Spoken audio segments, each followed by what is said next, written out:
My name is John Kohler, and I've got into raw foods about 18 years ago from a health condition that I had. I almost lost my life when I was hospitalized when I was in my 20s after I graduated college, and I had what's called spinal meningitis.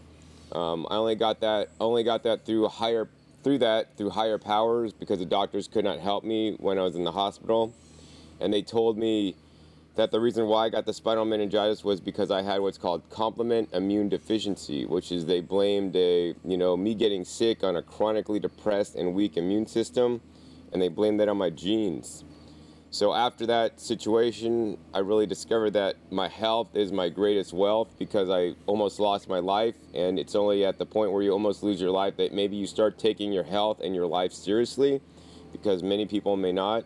Many people, in my opinion, may lead their lives, with the most important thing in life is not your health, but it's about making the most money because having a lot of money equals success. And to me, success nowadays is just simply waking up in the morning, having flexibility of all my joints and all my muscles, and to be able to do whatever I want to do. And so that's why I got into the raw foods. And since that time, I've been trying to improve what I'm doing each and every day to make the best me possible. Some of the latest things I've been doing is actually growing my own food, because even just eating the raw fruits and vegetables, which is great, but I learned that you could even do better because the quality of the fruits and vegetables you're eating, especially if they're conventional and yes, even organic, may not be as good as, and are not as good as, if you grow them yourself in nutrient-dense soil with heirloom, open-pollinated seeds, and wild foods in your garden, so that you can get some of those nutrients in you, that are not being sold at the grocery store and the health food stores. Amazing. And you started like around 20 years ago.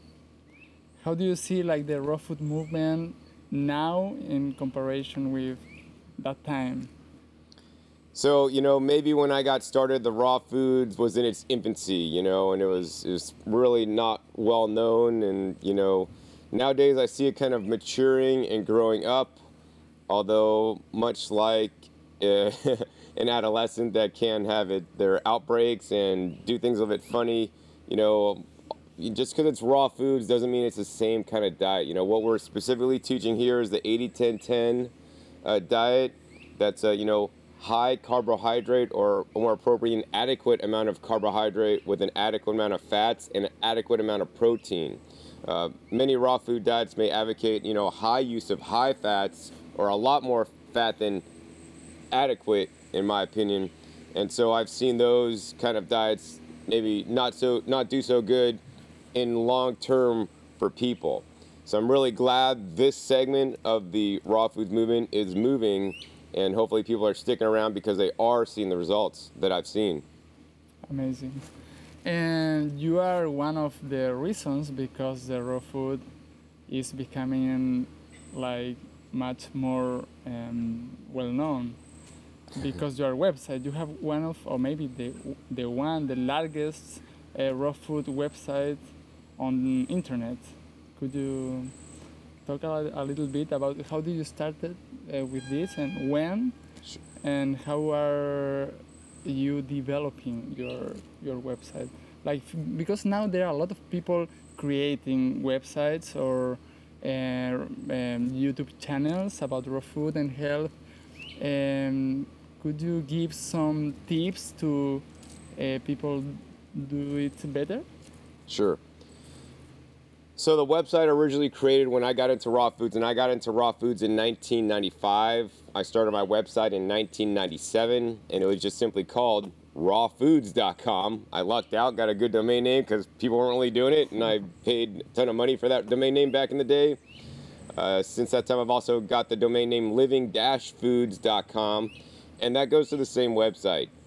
There's a few things about that website that are pros and cons. The good thing is it's been up pretty much online every day of the year for the last, since 1997, and it hasn't changed much since I put it up. So it's really outdated, old-fashioned. But the thing that's really important to me is that the information is all the same. All the recipes in there are the recipes that I got started with on raw foods, without the added use of things like agave and cacao and other things that are really creations of this generation. I mean, these raw foods were not being consumed when I learned about raw foods back in 1995. I mean, we had fruits, we had vegetables, we had nuts and seeds, you know, but we didn't have all these packaged raw food products that we have today. And, you know, that's really what one of my messages is all about, is getting back to eating the fresh, whole fruits and vegetables as they would be found in nature, not things that are highly processed, found in packages, bottles, and jars, even if they are labeled raw. So that's how I started my website. And yes, it's a really large website, lots of articles, information, and recipes. One of these days I hope to, you know, revamp it and make it better, but my focus is elsewhere, and I don't want to spend all my time on web development these days. I also have a website connected with that, rawfoodsupport.com, which is actually fairly active. It's a forum where people could post questions, you get response. There's a large community on there that, you know, they're into raw foods to get support. And these days I'm focusing on social media to get the message out about raw foods. And I do that by having 3 YouTube channels that have been collectively viewed over 25 million times. All my different videos. One channel is called OK Raw, where I share my raw foods teachings. One channel is called Growing Your Greens, which is the one I'm most passionate about, which is where I teach people how to grow their own food at home, which is really taking the power back and control of you, because you are what you eat and absorb. The final channel is called Raw Foods, and it's connected with my business, discountjuicers.com, which is where I sell the appliances that will allow you to eat more fresh fruits and vegetables, such as the juicers and the blenders, that, in my opinion, are really good tools to have, but not necessary if you use your best juicers that you're given by nature, by God, however you want to say it, your teeth. The problem is most people don't chew their food enough. And you could save money and not buy a juicer or a blender if you chewed every mouthful 200 times. But in this day and age, who has the time to do that? So those are the social media outlets that I've been using nowadays, and I think that's really the future, is really using those social media to get raw foods out into the limelight.